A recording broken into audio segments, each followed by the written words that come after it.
안녕하세요. 사람의 평소 행실이 자신의 미래에 얼마나 지대한 영향을 미치는지 직접 겪어본 40대 여자입니다. 인과응보라는 말은 너무도 흔하지만 그 말만한 세상의 진리가 또 없는 것 같아요.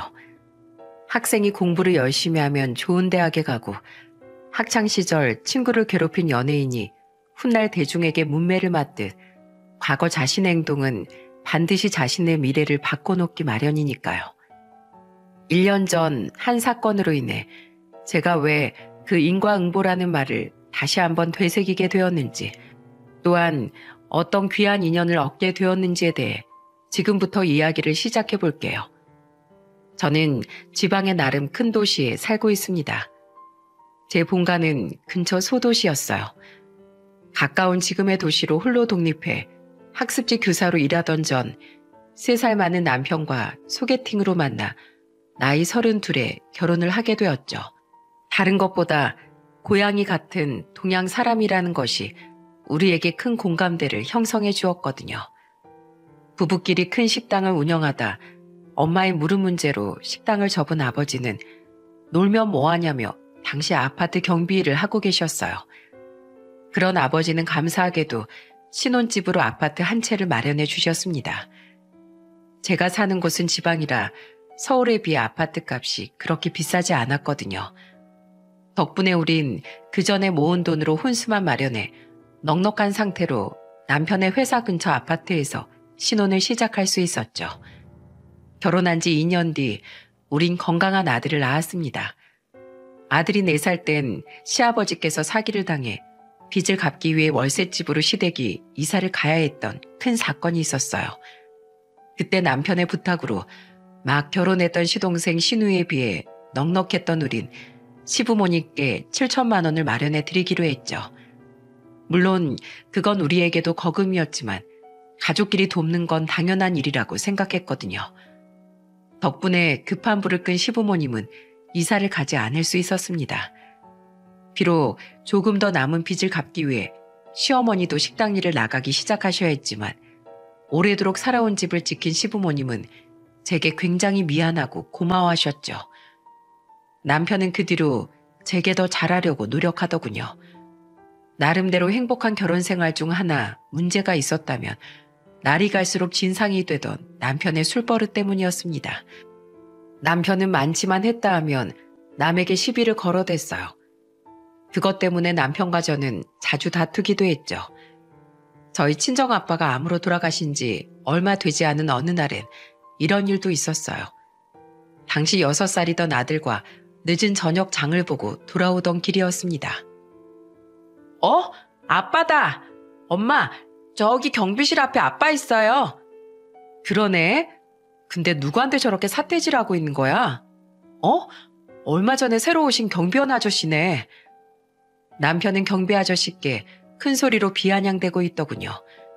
그리고 남편의 말을 들은 저는 경악을 하고 말았죠. 이봐요. 입주민한테 꼬박꼬박 인사 잘하라고 내가 몇 번을 말해요. 당신 월급 다 우리가 내는 관리비에서 나가는 거야. 내가 당신 월급 주는 사람이라고. 나 기분 상했어. 관리사무소에 말해서 당신 당장 잘라버리라고 말할 거야. 여보, 지금 뭐 하는 짓이야? 당장 그 손가락부터 내려. 아저씨, 제 남편이 술이 좀 들어갔나 봐요. 이 사람 말 신경 쓰지 마세요. 정말 죄송합니다. 저는 너무 창피하고 죄송해 연신 경비 아저씨께 사과를 하며 남편을 끌고 들어왔습니다. 그리곤 남편에게 크게 화를 냈어요. 당신, 아까 들어보니까 아저씨께 그 난리 친 게 한두 번이 아닌 것 같은데 여태 술 먹고 경비 아저씨한테 진상 부리고 있었어? 당신 미쳤어? 딱 봐도 우리 아버지 버린 분한테 반말에 삿대질해. 이게 무슨 예의 없는 짓이야. 당신 또 취했지? 아니, 경비는 원래 입주민들한테 친절해야 하는 거 아니야? 경비 주제에 사람 무시하는 것도 아니고 왜 입주민이 지나가는데 인사를 안 해? 내가 인사하라고 말한 게 몇 번째인데 오늘 또 날 무시하잖아. 지나가는 사람이 한둘이야? 경비실에서 다른 일 하고 있으면 못 보실 수도 있지. 새로 오신 그분 눈 마주치면 항상 웃으면서 인사해 주시고 애들도 예뻐해 주셔서 아파트 부녀회에서도 엄청 좋아해. 나도 그분 좋던데 왜 당신만 유난이야? 그리고 설사 불친절하다고 한들 당신이 뭔데 짜른 애만에 운운하며 갑질을 해? 인터넷에서만 보던 입주민 행포를 내가 내 남편한테서 볼 줄은 꿈에도 몰랐어. 앞으로 절대 그러지 마. 들어가서 발 닦고 잠이나 자. 남편의 모습에 너무 실망스러웠습니다. 한편 저는 경비원 아저씨께 죄송해 다음날 환가 세트를 사들고 사과를 드리러 찾아갔어요. 아저씨, 제가 남편한테는 따끔하게 말해놨어요. 그동안 정말 죄송했습니다. 꼭 사과드리고 싶은데 뭘 좋아하실지 몰라서 저희 아버지가 생전 좋아하셨던 한과 좀 사왔어요. 연세가 비슷하실 것 같아서요. 아이고, 뭘 이런 걸 사오셨어요? 전 괜찮은데. 감사합니다. 정말 잘 먹을게요. 근데 제 나이가 이제 고작 70인데 부친께서 벌써 타계를 하셨어요? 어머, 저희 아버지랑 나이가 같으시네요. 반가워라. 저희 아버지 암으로 1년간 투병하시다가 얼마 전에 돌아가셨어요. 아이고, 이런. 아직 마음을 추스르고 계시겠네요. 제가 괜한 얘기를 했습니다. 죄송합니다. 아니에요. 이제 많이 괜찮아졌어요. 아무튼 제가 2번 다시 그러지 말라고 화내긴 했는데 제 남편이 혹시라도 또 그러면 그땐 참지 말고 꼭 혼내주시거나 저한테 얘기해 주세요. 정말 죄송했습니다. 저희 아버지처럼 아파트 경비원이셨고 나이까지 같으시다고 하니 저도 모르게 그 뒤 마음이 자꾸 가더군요. 그날을 계기로 저는 경비 아저씨와 조금씩 가까워지게 됐어요. 오며 가며 간단한 안부를 주고받기도 했고 좋은 식재료가 선물로 들어오면 나눠드리기도 했죠. 아저씨, 이거 저희 친정엄마가 보내주신 능이버섯인데 가족분들이랑 같이 요리해서 드셔보세요. 아이고, 이 귀한 걸. 저번엔 굴비를 나눠주시더니 제가 매번 죄송해서 어쩌죠? 근데 제가 가족이 없어서요. 우리 집사람은 10년 전의 사고로 일찍 세상을 떠났거든요. 어머, 죄송해요. 그럼 자식분들은요? 다 결혼해서 출가하신 거예요? 그게 부끄러운 가정사지만 사실 딸한테 버림받았습니다. 네? 아니, 그게 무슨... 경비 아저씨는 씁쓸한 미소를 지으셨습니다. 주말 오전이라 주인은 한산했고 우리 이야기를 들을 수 있는 사람은 아무도 없었어요. 아저씨도 그걸 알았던 건지 나지막이 자신의 이야기를 해주시더라고요. 저는 그래도 싼 인간이었어요. 저는 원래 사업을 했었거든요. 그런데 고생하며 시작해 조금씩 커지던 사업이 왜 그렇게 제 자식 같던지 거의 일평생을 사업에만 매달려 살았습니다. 때문에 딸 학창 시절에 그 흔한 입학식 졸업식도 가본 적이 없지요. 아내가 뇌종양으로 수술을 받던 시간에도 저는 맞춰서 병원으로 가지 못했어요.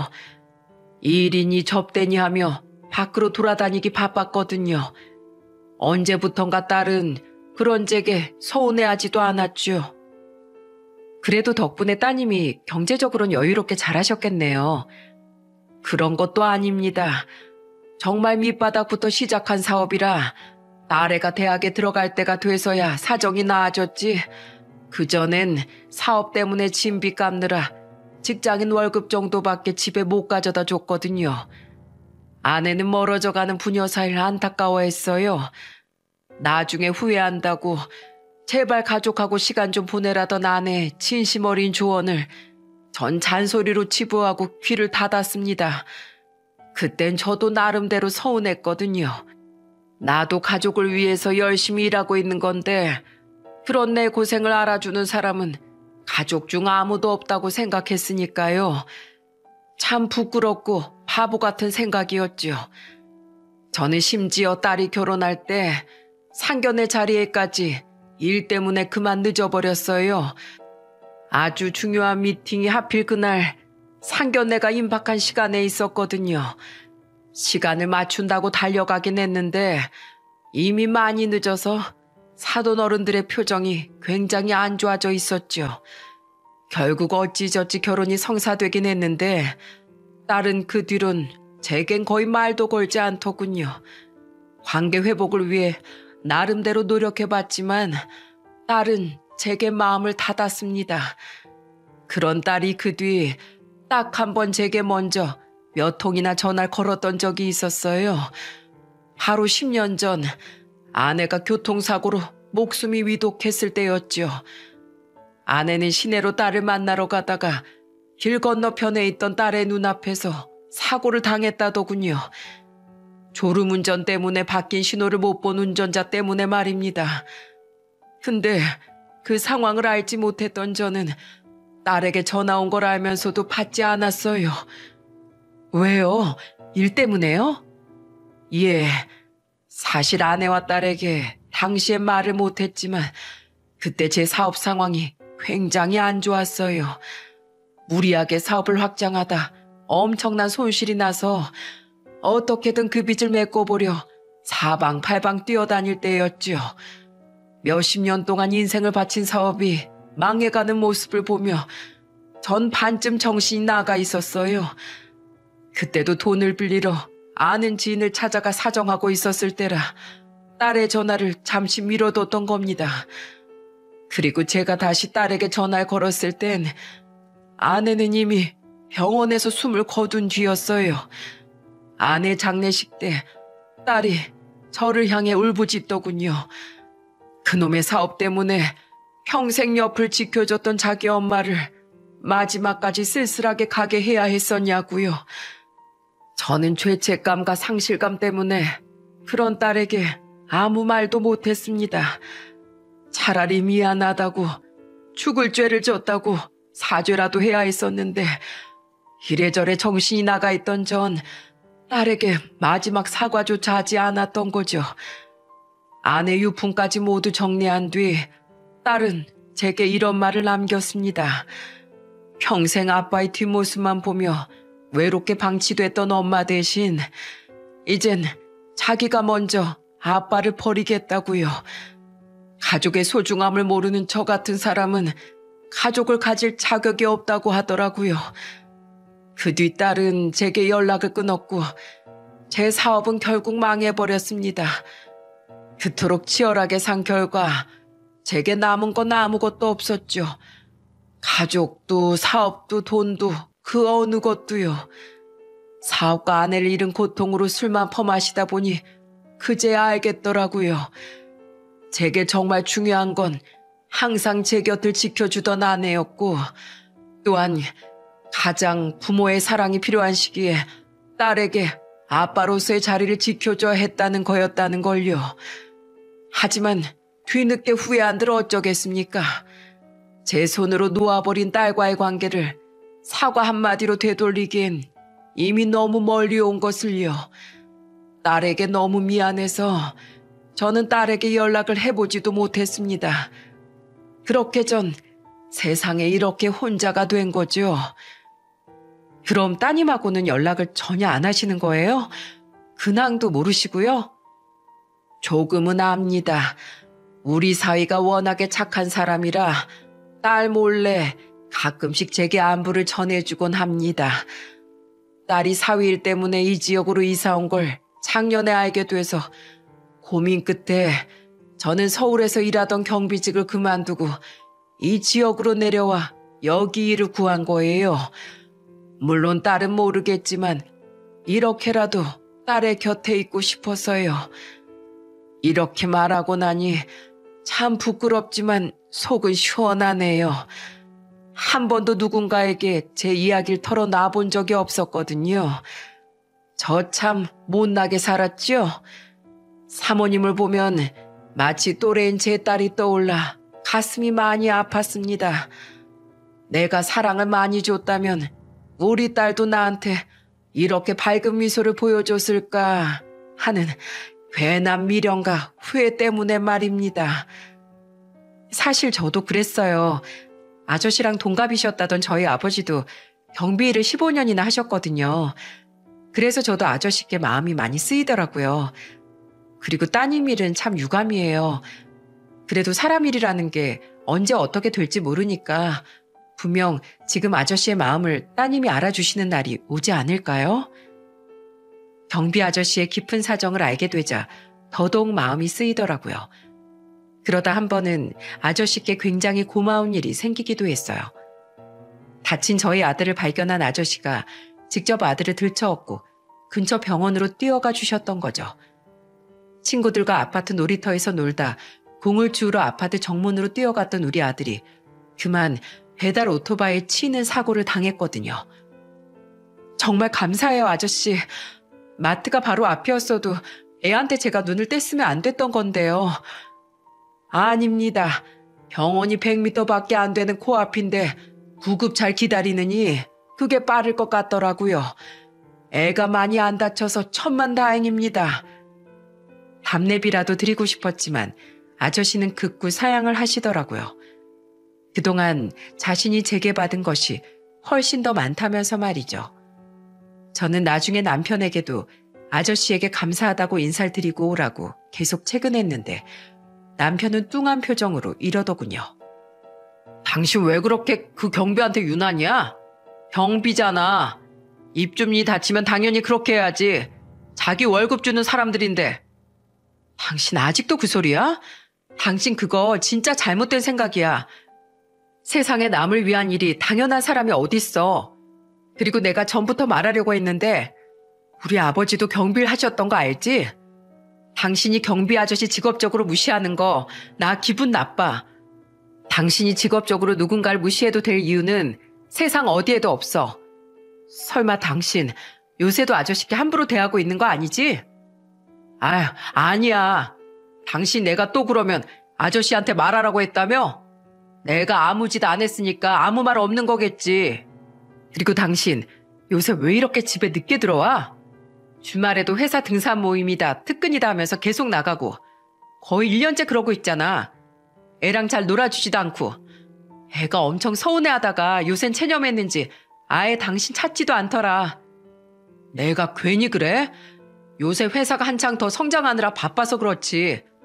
그리고 이럴 때 상사 비위도 잘 맞춰야 나도 승승장구하지. 당신 애 다친 이유로 일도 그만뒀잖아. 당신이 나 대신 애한테 더 집중해주면 되겠네. 점점 가족에게 소홀해져가는 남편 때문에 속상하면서도 일 때문이라고 하니 아무 말도 못하겠더라고요. 그리고 그런 남편을 보며 문득 경비 아저씨의 과거가 떠올라 가슴이 아프더라고요.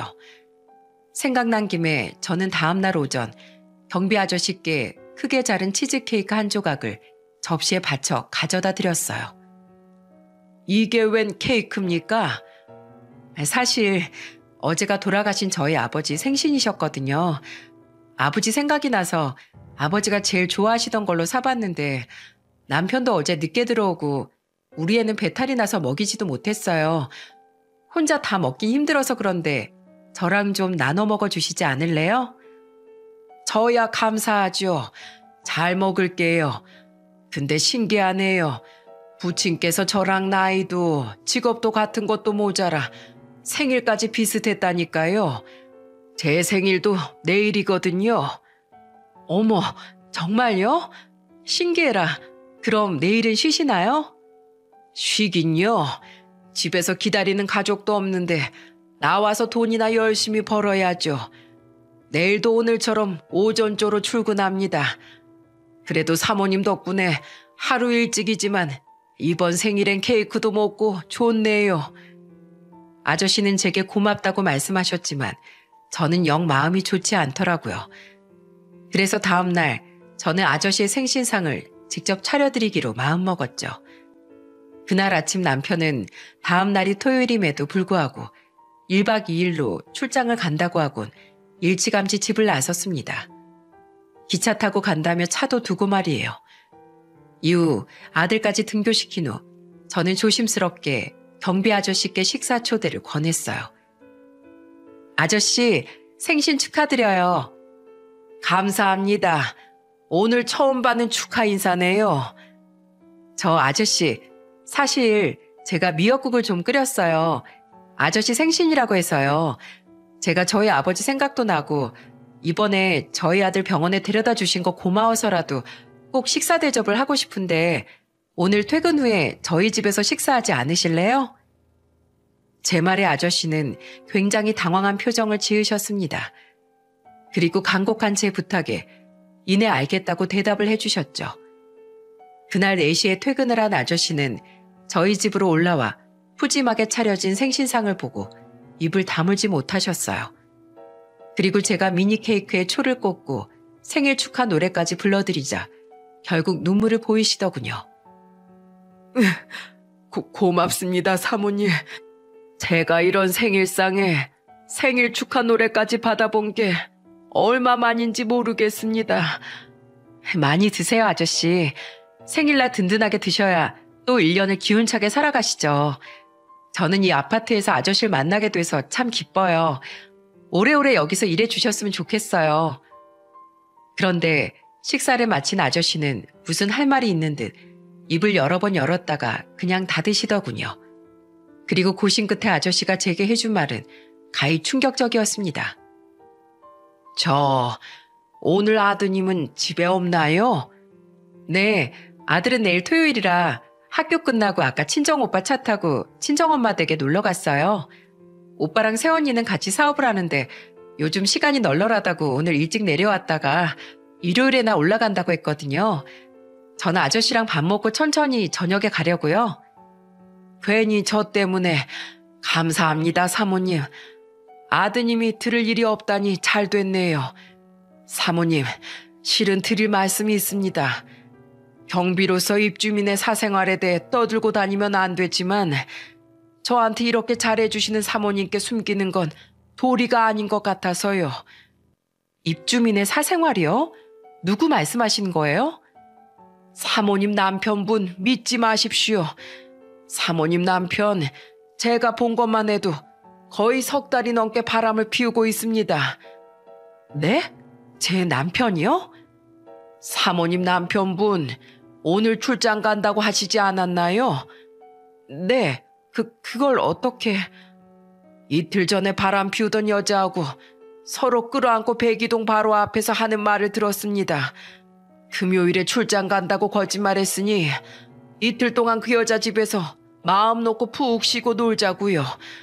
그 여자 집에 먼저 가서 그 여자 퇴근 때 맞춰서 근사한 저녁까지 해놓겠다고 말하더라고요. 야간 순찰 중이었는데 아마 어두워서 절 못 본 것 같았죠. 술에 많이 취해 계셨거든요. 그런 모습을 벌써 3달 동안 몇 번이나 봤어요. 처음엔 어두워서 긴가민가 했는데 몇 번 보다 보니 사모님 남편 얼굴이 확실히 맞더군요. 제가 그날 동영상도 몰래 찍어놨었어요. 나중에 사모님께 도움이 될까 싶어서요. 아저씨는 제게 휴대폰으로 영상을 하나 보여주시더군요. 옆모습이라 여자의 얼굴이 선명하게 보이진 않았는데 10년 가까이 같이 산 남편의 옆얼굴만은 확실하게 알아볼 수 있었어요. 영상 속 두 연놈은 서로 부둥켜 안고 스킨십하고 난리가 났더라고요. 그리고 영상 속 남편의 말을 듣고 저는 그제야 수년간 몰랐던 남편의 실체와 속마음을 알 수 있었습니다. 오늘 안 들어가면 안 돼? 안 돼. 회사에서 야근하느라 밤샜다는 핑계는 이번 달에 2번이나 써먹었어. 치, 당신도 빨리 나처럼 이혼해. 그래야 나랑 같이 살지. 상황 봐서 알잖아. 우리 집사람, 우리 부모님한테 돈 좀 해준 걸로 아주 기고만장하다고. 그것 때문에 우리 부모님은 절대로 아내 편이야. 볼 때마다 무슨 나라고 한 영웅인 것 마냥 100년 손님 대접해 주시는데 진짜 내가 배알 꼴려 죽겠어. 당신 아내도 진짜 좀 그렇다. 여자가 돼서 남자 기 살려줄 줄도 알아야지. 친정에서 집 해주고 돈 좀 있다고 어쩜 그렇게 콧대가 높대? 꼴의 학습지 선생이었다고 맨날 당신 가르치려고 든다며? 나라면 당신 같은 사람 맨날 얻고 살 텐데. 자기가 항상 그렇게 말해주니까 내가 자기한테 이렇게 위로받는 거야. 내가 머리핀 하나만 사줘도 당신은 얼마나 고마워해. 근데 우리 집사람은 다시 돈 모아야 한다면서 돈. 아유, 아주 지겨워 죽겠어. 우리 부모님한테 그깟 돈 몇천 해준 거 가지고 아주 더럽게 생색을 낸단 말이지. 집에 돈이 없다 보니 처가에도 맨날 눈치 보이고 집에서도 아내 비위 맞추느라 힘들고 돈이 없으니까 내가 어디서 기를 못 펴요. 그러니까 술만 먹으면 그렇게 화가 나지. 근데 그 와중에 아파트 비품처럼 갈아치워도 되는 경비원한텐 왜 그렇게 또 잘해주는지. 내가 그 꼴이 너무 보기 싫어서 경비한테 일부러 더 갑질하고 저번엔 택배 상자 찌그러진 걸로 사람들 앞에서 무릎 꿇으라고까지 하면서 엄청 무안 줬거든. 제풀에 지쳐서 여길 그만두게 하려고. 근데 나한테 아내랑 아들 생각해서라도 바르게 살아야 한다고 오히려 나한테 훈계를 하더라.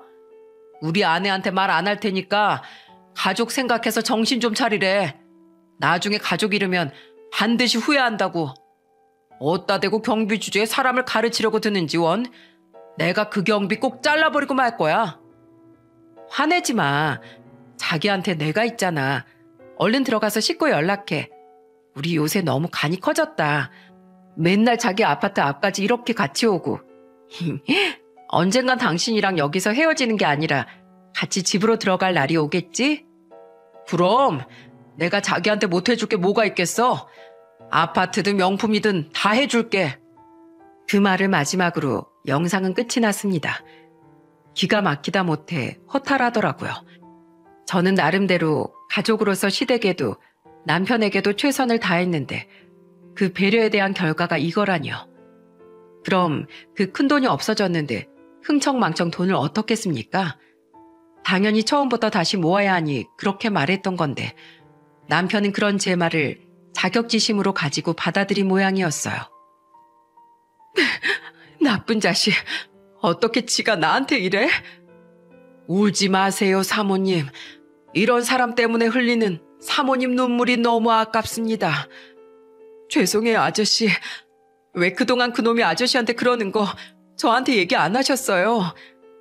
부디 사모님을 위해서라도 남편분이 정신 차리고 사모님과 아드님께 좋은 남편, 좋은 아빠로 남아주었으면 했거든요. 제가 말씀드리면 두 분 사이가 나빠질 것 같아서요. 사모님은 저한테 이렇게 잘해주셨는데 저는 이런 나쁜 소식만 전해드려서 정말 죄송합니다. 아니에요. 오히려 제가 너무 감사하죠. 아저씨 아니었으면 전 계속 이딴 놈에게 속고 살아야 했을 거잖아요. 저를 배신한 그놈 아주 빈털터리로 쫓아내버릴 거예요. 제 부탁으로 영상을 제게 전해준 아저씨는 끝까지 제게 미안해하며 돌아가셨습니다. 저는 그런 아저씨에게 전혀 그러실 필요 없다며 미리 싸둔 음식들을 쇼핑백에 담아 손에 쥐어드렸죠. 그 뒤 집에 혼자 남은 저는 남편을 어떻게 족쳐버려야 하나 그거 하나만 고민했어요. 그때 남편이 두고 간 차가 생각나더라고요. 저는 황급히 주차장으로 내려가 차에 있는 블랙박스를 뒤졌습니다.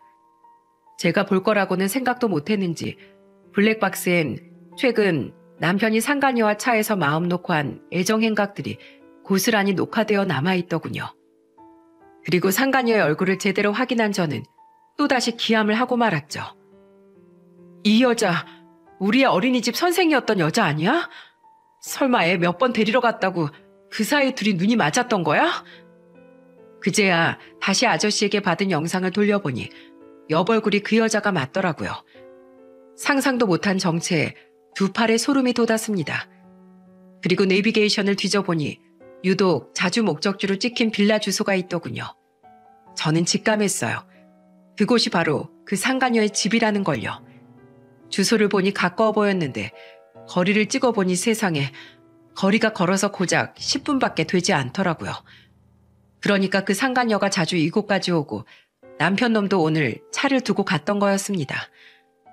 떨리는 가슴을 부여잡고 저는 집으로 돌아와 블랙박스 영상을 제 USB에 저장했어요. 그리곤 그 상간녀의 집을 급습해 두 연놈을 요절내버리고 싶었는데 아무리 생각해도 혼자 가기엔 너무 떨리고 무섭더라고요. 결국 저는 눈물을 펑펑 흘리며 전화를 걸어 지원군을 요청했죠. 저 집이야? 개자식, 내가 절대 가만 안 둬. 고마워 오빠, 여기까지 달려와줘서. 그 사람은 바로 1시간 반 거리에 친정엄마 집에 있던 제 오빠였습니다. 우느라 발음이 다 뭉개졌던 제 말을 듣고 오빠는 한달음에 제게 달려와 주었고 그런 오빠의 차를 타고 우린 상간녀가 살고 있는 빌라 앞으로 향한 거죠. 하지만 정확한 호수까지 알지 못한 오빠와 전 차에서 빌라 정면의 창문들만 바라보며 초조하게 기다렸어요. 아직 시간이 8시밖에 안 됐으니 남편과 상간녀가 밖으로 한 번이라도 나오기를 바라며 말이죠. 그리고 그런 우리의 눈에 기가 막힌 우연이 펼쳐지더라고요. 오빠, 저거 우리 애 아빠 맞지? 베란다 창문 열고 담배 피우는 저 남자. 맞네. 옆에서 속옷만 입고 맞담배 피는 여자. 그 어린이집 선생 맞아. 저 집이야, 오빠. 기다려. 내가 얼굴 보이게 사진 찍어놨으니까 두 연놈 창문 닫고 들어가면 그때 쳐들어가자. 지금 차에서 나갔다가 쟤네가 우리 보고 미리 도망갈 수도 있잖아. 침착한 오빠 덕에 저는 인내심을 가지고 기다렸다가 그 연놈들의 집을 급습할 수 있었습니다. 그 빌라는 한 층에 두 집밖에 없어 왼쪽 오른쪽만 구분하면 그 여자의 집을 금방 찾을 수 있었거든요. 일부러 얼굴이 보이지 않게 우린 초인종을 누르지 않았고 대신 오빠가 문을 두드려 택배 기사라고 말하더군요. 그리고 의아한 표정으로 그 여자가 문을 열자마자 우린 신발도 벗지 않고 그 집에 쳐들어가 잠옷 차림의 두 연놈의 사진을 마구 찍어댔어요. 당신들 누구야? 여보, 형님, 어떻게 여길... 여보? 호연이 어머님? 남편은 저와 오빠를 보고 기겁을 하더군요. 또한 뒤늦게 저를 알아본 상간녀는 얼굴이 사색이 되어 제 남편 뒤로 숨으려고 하더군요. 들어가서 보니 가관도 그런 가관이 없었습니다. 식탁 위에는 와인과 스테이크 그리고 케이크가 놓여 있었는데 그 케이크 위엔 아주 기가 찬 문구가 써 있었죠. 2주년 축하? 너네 2년이나 만났니? 우리 아버지 돌아가시고 2달도 안 됐을 때부터 만났다는 거잖아. 이 쓰레기 같은 자식아. 여보, 그게 우선 내 얘기 좀 들어봐. 자기 차라리 잘 됐어. 이참에 그냥 이혼해. 당신 항상 나랑 같이 살고 싶다고 했잖아. 당신 기만 죽이는 저 여자랑 갈라서고 싶었다며. 아니야 여보, 절대 아니야. 이 여자랑은 그냥 내가 외롭고 마음 붙일 데가 없어서 그래서 잠깐 놀려고 만났던 거야. 나한텐 당신하고 우리 호연이밖에 없어. 정말이야. 내가 이깟 돈도 뭣도 없는 여자랑 진심으로 만났겠어? 나 오늘 당장 헤어질게. 그러니까 우리 집에 가서 얘기하자. 자기, 어떻게 나한테 이럴 수가 있어? 지금까지 그럼 나 가지고 놀았다는 거야? 그럼 여태 나한테 해준 그 선물들은, 나한테 했던 말들은 다 뭐냐고. 그거야. 넌 집사람이랑 다르게 내가 뭐 해주면 넙죽넙죽 고맙다고 하니까 내가 집에서랑은 다르게 뭐라도 된 사람 같아서 만났던 거지. 그 기분 때문에. 둘이 지금 뭐하냐? 그리고 내가 당신하고 무슨 얘기를 해?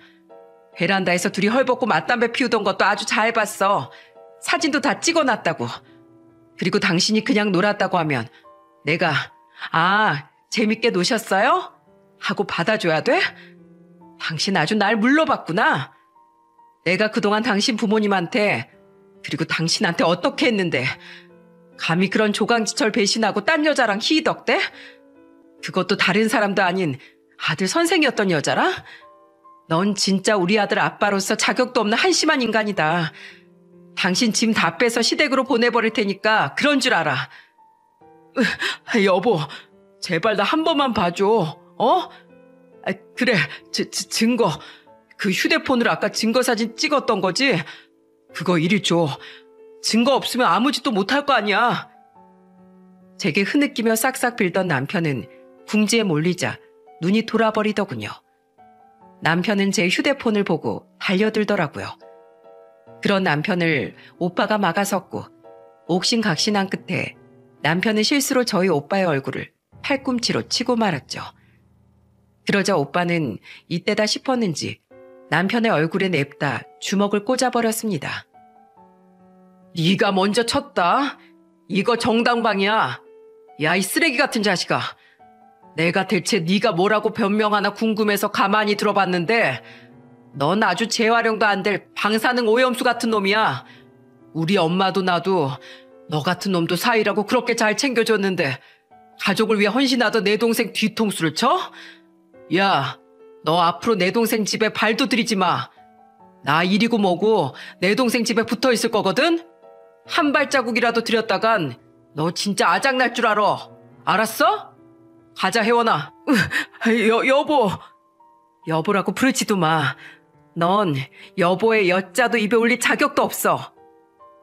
오빠의 주먹이 꽤나 매웠는지 남편은 엉엉 울면서도 저를 뒤따라오지 못하더라고요. 다음날 저는 오빠와 함께 정말로 남편의 짐을 모조리 싸서 시댁으로 보내버렸습니다. 그리고 시댁 식구들이 모두 있는 단체 채팅방에 제가 가지고 있던 증거들을 전부 전송해버렸죠. 그러자 시아버지는 곧바로 제게 전화를 거셨는데 저는 남편이 저지른 일과 죄송하다고 한마디를 남기곤 정중히 전화를 끊어버렸어요.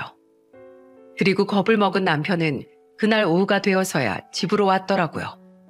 오지 말라고 그렇게 말했건만 기어코 말입니다. 비밀번호를 바꾸길 깜빡했던 저와 오빠는 쭈뼛대며 들어온 그놈을 보고 기함을 했네요. 내 짐 정말로 뺀 거야, 여보? 내가 여보 소리 하지 말라고 했지? 무슨 염치로 여길 기어들어와? 꺼져! 여보, 나 우리 부모님한테도 전화해서 쌍욕 들었어.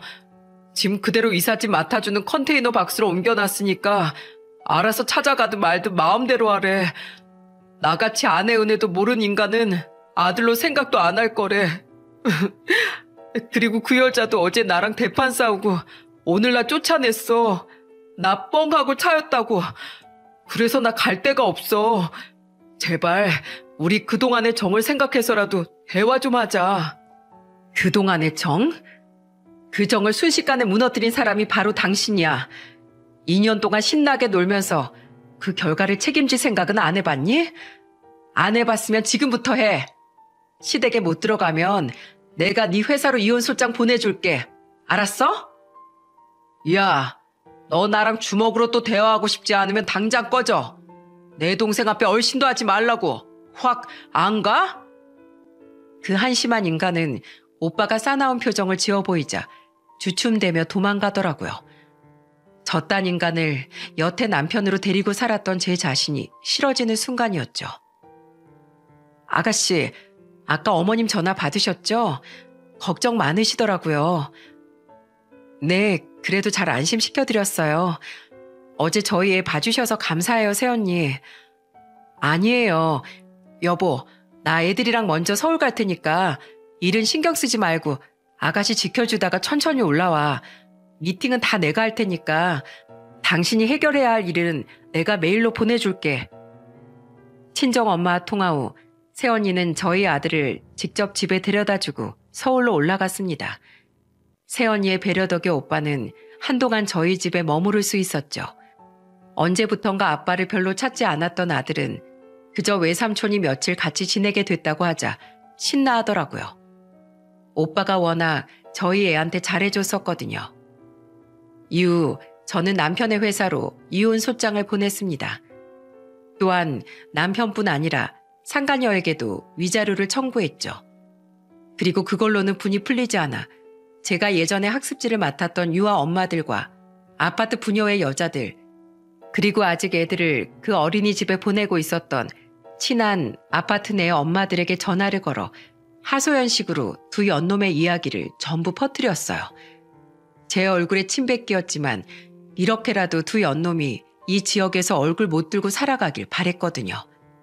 또한 아들이 다녔던 어린이집 원장을 통해 민원까지 넣었죠. 죄송해요, 호연이 어머님. 안 그래도 소식을 들은 지금 원생 어머님들까지 엄청 항의하셔서 그 선생 당장 잘라버렸어요. 또한 같은 아파트 단지에 살던 남편 회사 직원을 통해 남편은 회사에서 아이 선생이었던 여자와 외도를 저지르다 이혼 소송을 당했다는 소문이 파다하게 퍼졌다더군요. 꽤 규모가 있던 남편의 회사 직원들은 가까운 이 아파트에도 몇 명이나 살았는데 그중 한 명의 딸이 저희 아들과 같은 학년 친구였거든요. 그 사람의 아내와 친하진 않았지만 같은 아파트 부녀회를 통해 안부 정도는 묻던 사이라 소식이 전해진 거였죠. 이혼 소송 도중 남편은 제게 전화를 걸어 엉엉 울며 이러더라고요. 여보, 당신이 동네 소문 다 냈지? 나 회사에서 요즘 얼굴도 못 들고 다녀. 대표님이 저번 회식 때 그러시더라. 조강 지쳐버리고 놀아난 놈들 중에 제대로 된 놈 한 명도 못 봤다고. 우리 대표님 아내가 바람나서 이혼하신 분이라 그런 거 딱 싫어하시는데 난 이제 승진은 꿈도 못 꾸게 생겼어.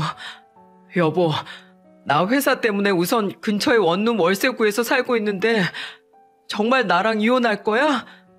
나 이러다 잘리기라도 하면 정말 가진 거 다 잃는 거야. 우리 호연이 아빠 찾지 않아? 가연 우리 아들 위해서라도 나 한 번만 용서해 주라. 네 아들 가여운 건 아니? 근데 그 아들 가엽게 만든 사람이 바로 당신이라는 거 잊지 마. 그리고 호연이 당신이 그 여자랑 놀아나는 동안 당신 안 찾은 지 오래야. 오히려 지난주에 우리 오빠 다시 서울로 올라갔을 때 더 서운해서 울더라. 이제 아빠랑은 같이 못 산다고 내가 조심스럽게 당신 얘기해 줄 땐 그냥 고개만 끄덕끄덕 하더니 당신은 처음부터 끝까지 날 돈으로밖에 안 본 거야. 그러니까 그동안 나한테 그렇게 자격지심이 쌓였지. 돈을 떠나서 당신을 진심으로 위했던 내 마음을 들여다봤다면 당신 마음이 그렇게 못나게 삐뚤어지진 않았을 거야. 지금도 봐. 다 잃고 아쉬우니까 나한테 전화해서 이러는 거잖아. 만약 그 여자가 돈이 많았다면 당신 뒤도 안 돌아보고 그 여자한테 갔을걸?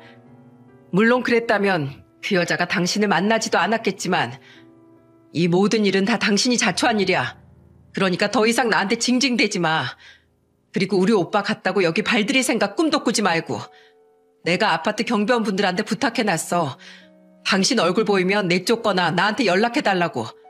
평소에 당신이 아저씨들께 얼마나 갑질했으면 네 분 다 두말 없이 알겠다고 하시더라. 밤새 보초를 서서라도 당신 얼씬도 못하게 하겠대. 특별히 우리 동 아픈 순찰도 더 많이 돌아주시겠다더라. 그럼에도 불구하고 당신이 이 집에 들어오잖아? 그럼 나 당신 전기 충격기로 지져버릴 거야. 몇 개 장만했거든, 호신용으로다. 짜릿한 맛 보고 싶지 않으면 내 눈에 띄지 마. 알았어? 저는 그 뒤 양육권과 친권을 빼앗고 남편과 무사히 이혼을 할 수 있었습니다. 두 연놈에게 위자료도 받아냈고 시댁에 들어간 돈 때문에 공동재산에 기여한 게 적다고 판단된 남편은 불리한 재산 분할을 받았어요. 살던 아파트야 저희 아버지가 마련해 주신 거니 고스란히 제 몫으로 남았죠. 시댁 식구들은 돌아가며 제게 미안하다고 사과를 했고 저는 됐다고 쿨하게 안녕을 구했습니다. 저는 시댁 식구들에게도 최선을 다했으니 더는 미련이 없었거든요. 아저씨가 저한테 그놈 비밀 알려주신 덕분에 저 혼자 남으신 엄마도 집으로 모시고 살 수 있게 됐어요. 아저씨 아니었으면 전 끝까지 그놈의 실체에 대해 몰랐을 거예요. 정말 감사해요. 아, 벌써 몇 번이나 감사하다고 하세요. 다 평소에 사모님께서 제게 잘해주셨으니 저도 사모님께 더 마음이 쓰였던 게죠. 그리고 저번엔 감사했습니다. 저 과로로 경비실 앞에 쓰러져 있었을 때 저 깨어날 때까지 병원에서 옆을 지켜주신 거예요. 별 말씀을요. 이젠 괜찮으신 거죠? 예, 사실 그때 제 휴대폰으로 우리 사위한테 사모님이 연락해 주신 뒤에 우리 딸이 찾아왔었어요. 네? 따님이요? 네, 그동안 딸 생일마다 사위에게 몰래 선물을 사서 보냈거든요. 그 얘기랑 그동안 제가 어떻게 살아왔는지, 딸 때문에 여기까지 이사 오게 된 얘기까지 사위가 딸에게 다 털어놨나 보더라고요. 이러다 제가 정말 세상을 떠나면 분명 후회할 거라고 딸을 엄청 설득해 준 거죠. 덕분에 그날 아주 오랜만에 딸하고 저녁을 함께 먹고 조금이나마 긴 회포도 풀었습니다. 얼마 만에 딸하고 마주해서 밥을 먹는 건지 계속 목이 메어서 밥이 입으로 들어가는지 코로 들어가는지도 모르겠더라고요. 그래도 제 인생에서 가장 행복한 순간이 바로 그때가 아닌가 싶었어요. 그래도 정말 잘 됐네요. 제가 다 기뻐서 눈물이 나요. 축하드려요, 아저씨. 이게 다 그때 사모님이 우리 사위한테 연락해 주신 덕분입니다. 정말 감사해요, 사모님.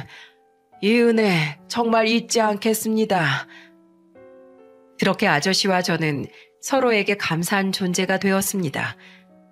남편의 외도 소동 이후 1년이 지난 지금 저는 여태 그 아파트에서 엄마와 아들과 함께 잘 살고 있어요. 안 그래도 홀로 남으셨던 엄마가 걱정됐는데 손주 재롱을 보며 즐겁게 지내시는 엄마를 보니 이혼하길 참 잘했다 싶더라고요. 아무리 생각해도 경비 아저씨는 제 은인이나 다름없었죠. 그리고 얼마 전 저는 아파트 부녀회에 참석했다가 남편 회사 직원 아내분에게 남편의 근황을 들을 수 있었어요. 호연 엄마, 요새 다시 학습지 교사를 시작했다면서요? 혹시 호연이 아빠 근황 들었어요? 아니요, 별로 관심 없어서요. 왜요? 호연 아빠, 회사에서 거의 잘리듯이 쫓겨났어요. 가뜩이나 대표님한테 찍혔었는데 회사 연말 회식에서 술이 만취해서 왜 승진 안 시켜주냐고 깽판 치고 난리도 아니었다더라고요.